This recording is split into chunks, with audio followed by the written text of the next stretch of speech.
ಸಾಕಷ್ಟು ವಿಷಯಗಳು ಚರ್ಚೆ ಆಗ್ತಾ ಇದೆ. ಹಿನ್ನೆಲೆ ಏನು ಅನ್ನೋದನ್ನು ಎಲ್ಲೋ ಒಂದು ಕಡೆ ಮರ್ತಿದ್ದೀವ ಅಂತ ನನಗೆ ಅನ್ನಿಸ್ತಾ ಇದೆ ಇವತ್ತಿನ ಚರ್ಚೆಗಳು ನೋಡಿದಾಗ.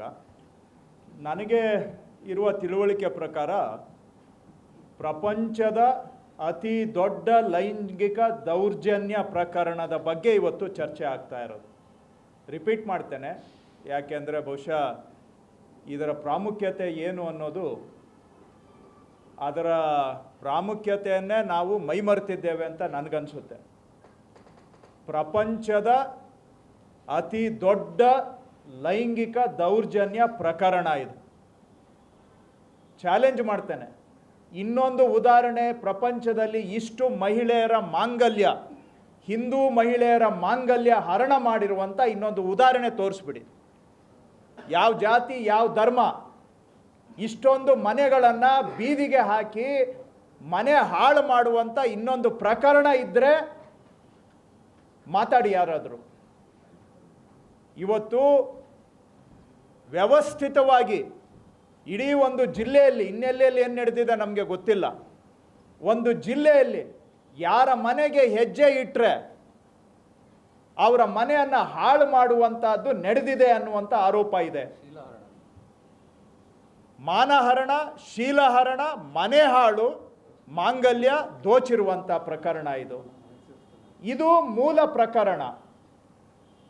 ಇದ್ರ ಬಗ್ಗೆ ತನಿಖೆ ಆಗಬೇಕು. ಆರೋಪ ಇದೆ, ಸತ್ಯ ಹೊರಗೆ ಬರಬೇಕು. ಯಾರು ಮಾಡಿದ್ದು ಹೌದಾ ಇಲ್ವಾ? ಇದರಲ್ಲಿ ಮಾನಹರಣ, ಮನೆ ಹರಣ ಆಗಿರುವಂಥವರಿಗೆ ನ್ಯಾಯ ಸಿಗಬೇಕು.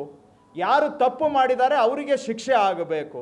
ಇದು ನಮ್ಮ ಗುರಿ ಆಗಬೇಕು. ಆದರೆ ಇವತ್ತು ನಡೀತಾ ಇರೋ ಚರ್ಚೆ ಹೇಗಿದೆ ಅಂದರೆ, ದಿಕ್ಕು ನೋಡಿದಾಗ ಮಾನಹರಣ ಮಾಡಿದ್ದು ಅಪರಾಧ ಅಲ್ಲ, ಮನೆ ಹಾಳು ಮಾಡಿದ್ದು ಅಪರಾಧ ಅಲ್ಲ,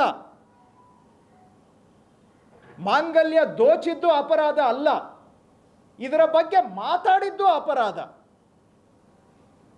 ಯಾರು ಮಾತಾಡಿದ್ರು, ಎಲ್ಲಿಂದ ಬಂತು, ಯಾರ ಕೈಯಿಂದ ಯಾರ ಕೈಗೆ ಹೋಯ್ತು, ಇದರ ಬಗ್ಗೆ ನಾವೆಲ್ಲ ವ್ಯಾಖ್ಯಾನ, ಚರ್ಚೆ, ತನಿಖೆ ಮಾಡ್ತಾ ಇದ್ದೀವಿ. ಬಿಟ್ಟರೆ ಮೂಲ ಪ್ರಕರಣ ಎಲ್ಲೋ ಒಂದು ಕಡೆ ದಿನೇ ದಿನೇ ಕಣ್ಮರೆ ಆಗ್ತಾ ಇದೆ.